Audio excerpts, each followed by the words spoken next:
কাম করে দিব। বাবা থেকে ছেড়ে দাও,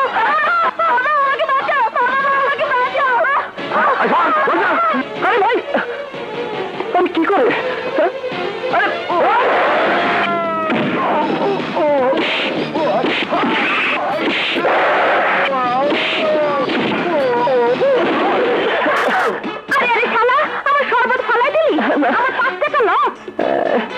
জীবনে আমি যাই।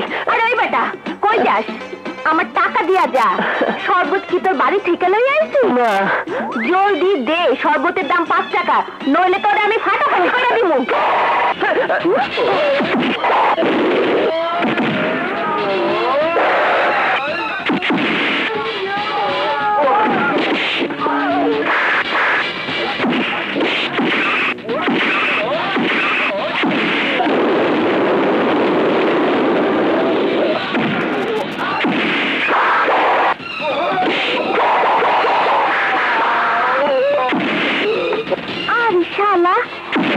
ফাটাফাটি ই মাইল মারতাছে, ফুল ফাইটিং, রঙিন ছবি।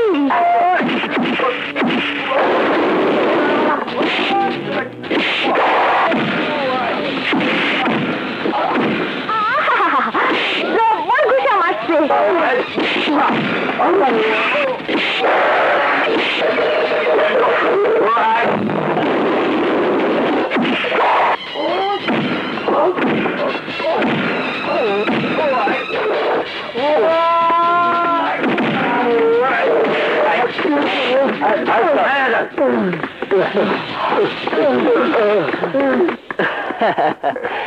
এই নেন আপনার বাচ্চা। তোমাকে যে কি বলে ধন্যবাদ দেবো বাবা? আরে না না, ধন্যবাদের কোনো দরকার নেই। আপনার বাচ্চা আপনি ফিরে পেয়েছেন, এতেই আমি খুশি হয়েছি।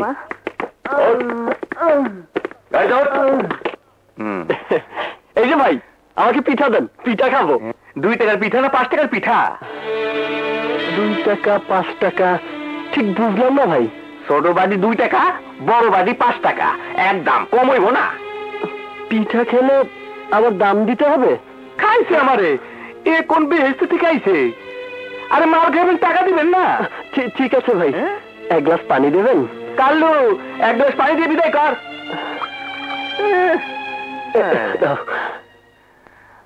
আরে মাগনা পানি খাইবেন, তাও আবার সিট দখল করে ওটা কাস্টমার হইব। জি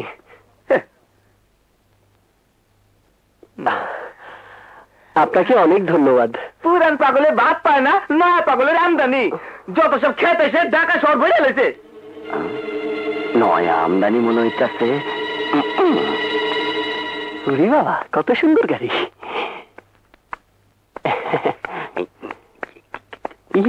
একদম শখ শখ করে। ঠিক আছে, এই ঠিকানাটা কোথায় বলতে পারেন? হ্যাঁ, ঠিকানা আমি চিনি। 100 টাকা দাও, বলে দেবো। হ্যাঁ 100 টাকা? হ্যাঁ 100 টাকা। 100 টাকা দেবে, দিনের দিন ঠিকানা বলে দেবো।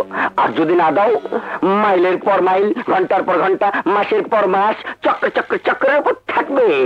ঢাকা শহরের ঠিকানা বড়ই জটিল। টাকা দেবে না হাতটা দেবে? ভাই আমার কাছে তো 100 টাকা নেই। নাই? না, তবে ঠিকানাটা আমার খুব দরকার। যা আছে তাই বাড়ি করো, পকেটে হাত দাও, দাও, নইলে কিন্তু দাঁড়ান, দিচ্ছি দিচ্ছি। এই যে 17 টাকা আর 75 পয়সা।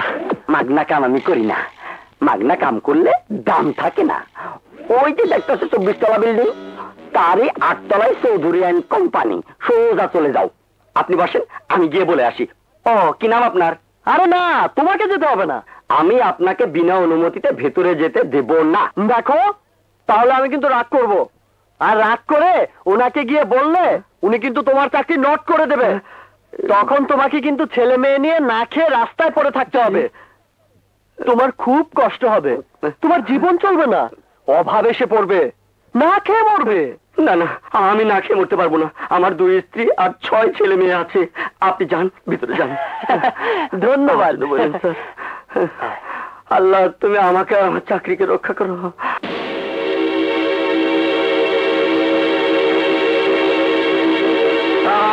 আশরাফ মিয়া, এসো এসো। কেমন আছো মারুবি? কেমন আছো? ভালো। ভালো, আচ্ছা ভালো। বসো বসো। রাজু কোথায়? চাচু চাচু কে তুমি? আমাকে না বলে আমার চেম্বারে ঢোকার সাহস তোমার কি করে হলো? চাচু, চাচু? কার চাচু? কিসের চাচু? কোন চাচু? কাকে তুমি চাচু বলছো? আপনি আমাকে চিনতে পারলেন না চাচু? আমি রাজু। রাজু? হ্যাঁ, আপনার রাজু? সবচেয়ে ঘনিষ্ঠ বন্ধু আনোয়ার হোসেনের ছেলে রাজু। আনোয়ার হোসেন? কোন আনোয়ার হোসেন? কোথায় থাকে? কি করে সে? বাড়ি কোথায়? মধুপুর। মধুপুর?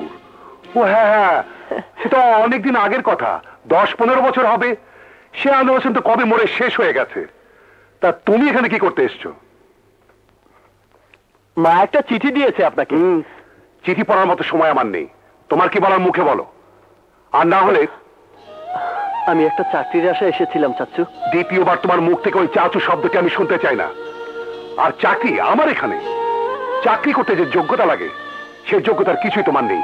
তোমার পোশাক, তোমার চেহারা এসব শহরে কোনো চাকরির জন্য উপযুক্ত নয়। সুতরাং তুমি আসতে পারো। কি হলো, এবার দাঁড়িয়ে রইলে কেন? এসব অভাবী লোকের জন্য কাজ করা দায় হয়ে পড়েছে। অ্যাকাউন্টেন্ট সাহেব, ছেলেদেরকে 200 টাকা দিয়ে বিদায় করে দিন। এই নাও, স্যার খুব দয়ালু। কোনো কাজ না করে আসা মাত্র টাকাগুলো পেয়ে গেলে। তোমার কপাল ভালো। এই টাকাটার আমার দরকার নেই, এটা আপনিই রেখে দিন।